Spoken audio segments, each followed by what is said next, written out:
So today's topic is unique number. A unique number is a positive integer without leading zeros with no duplicate digits. For example, 7, 1, 3, 5, 2, 1, 4, 5, 2, 4, 3 all are unique numbers. Whereas 33, 3, 1, 2, 1, 2, 0, 0 are not a unique number. So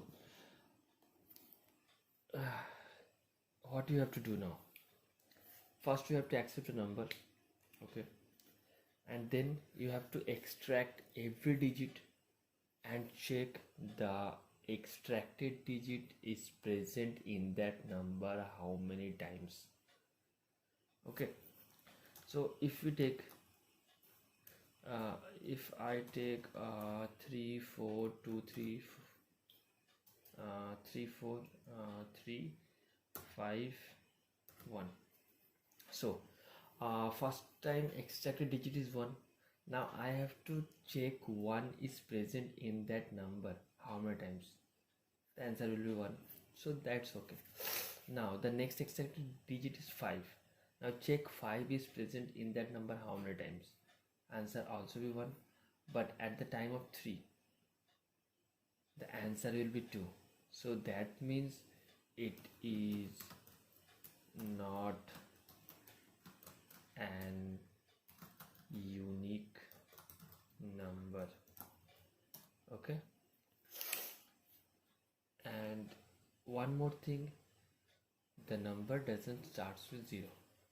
Okay, you can do it this program by two ways. One is using string concept, one is using integer concept.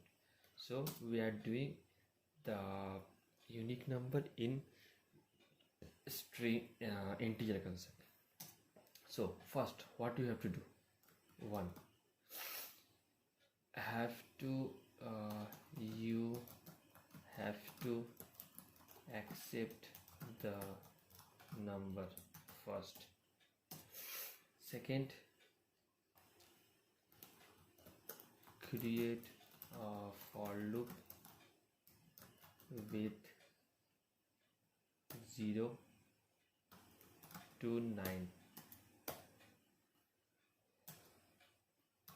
Now create one inner loop which starts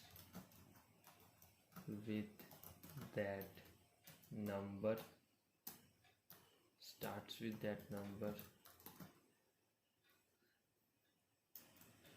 and extract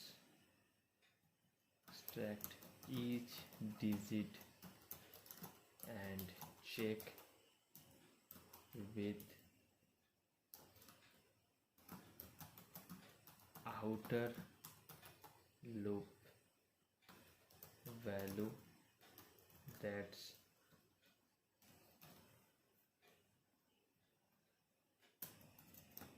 which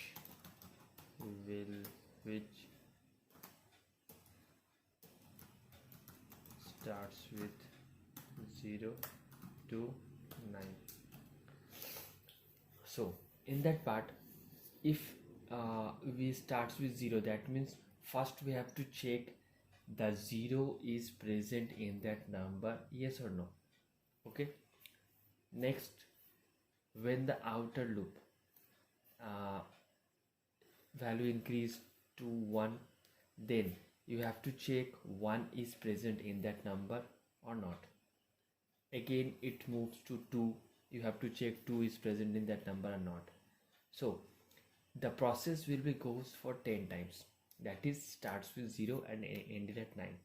So each of the time, if the outer loop value, that which starts with 0 to 9, so if the number is present twice or more in the inner loop, it means it proves the number is not a unique number.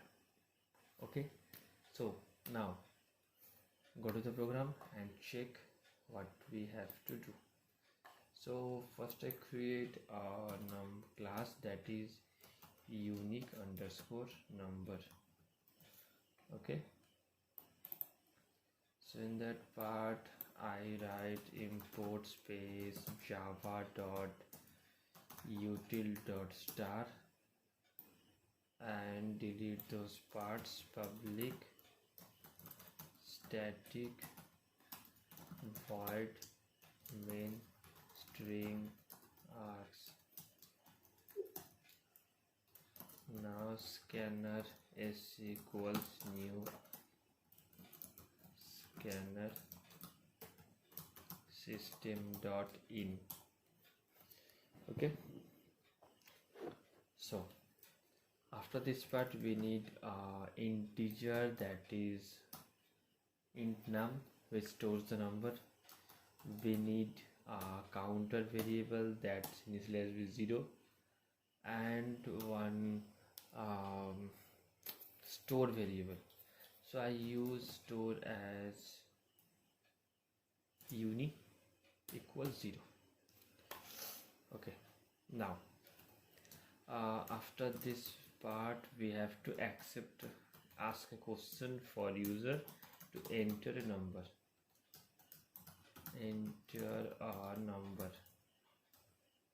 Okay, so num equals sc dot next int. Now I create a for loop, that is outer loop. I equals 0, I less than equals 9 and I plus plus. So next I told you that we have to create a inner loop that starts check the number. So here I declare j equals num and j greater than equals 0 and j equals j by 10. Okay, in that part first I have to extract digit. So I need a variable that is dig equals j mod 10. Okay, so in that part I have to declare dig. So I declare dig. Now I check if dig double equals j.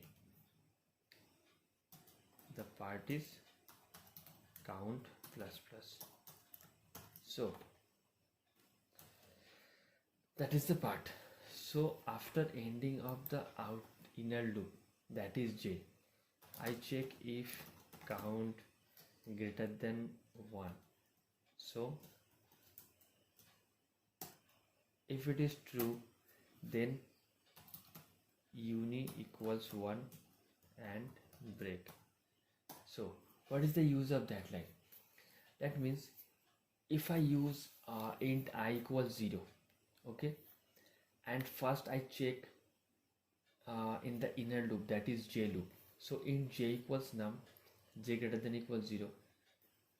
So here I first check, sorry, the part is not greater than equals, that is greater than, a typing mistake, sorry. Okay, so if the number is 1 2 3, so first I have to check I as 0. So I check 0 is present in that number. That's why I declared suppose if I think the number is 1 2 3, so first dig equals I get 3. So in that area 0 double equals 3, answer will be not. So count still 0. Okay, next time 1 2 3 updated to 12. Now the next extracted digit is 2. So here check 2 double equals dig equals, that is I.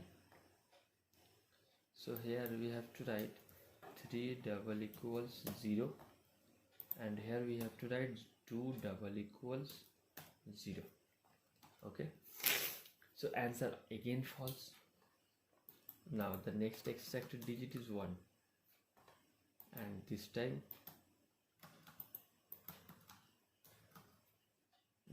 1 double equals 0. So answer will be no. So count doesn't increase its value. So whenever you have to move from I to j, you have to declare count equals 0. Okay, why? Because if you do not did this line, the problem is the last counter will be added with the current counter. Okay, so now the I is increases to 1. Okay, now I check here in that part j equals num, that means j equals 1 2 3.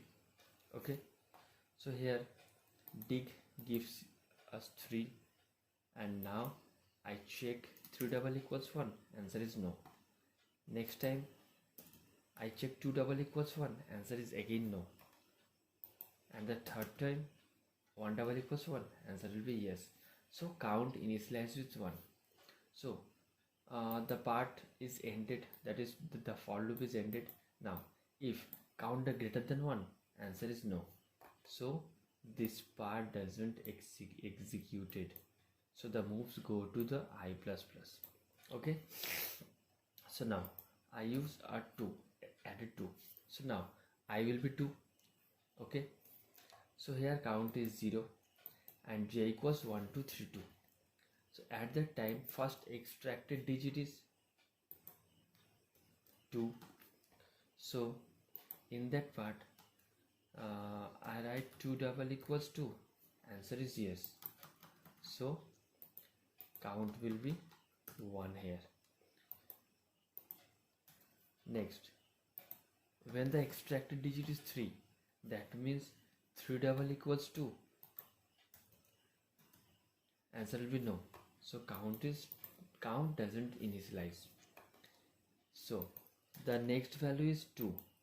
So here 2 double equals 2, answer will be yes. So count equals 2. Now, and after this, when the value of I is 1, the process 2 double equals 1,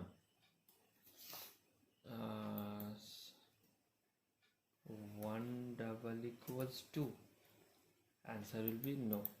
So the count doesn't increase. So final value of count is 2. Okay, so now if count greater than 1, answer will be yes, means the condition provides true, then uni equals 1.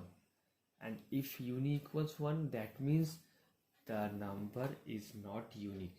So after ending of that part, that is I have to move my cursor, move my position outside of the outer loop. That is that means after ending of that for loop, we have to write if uni double equals 1, and if the uni double equals 1, it means the number is not a unique number. So I write num is not an unique number.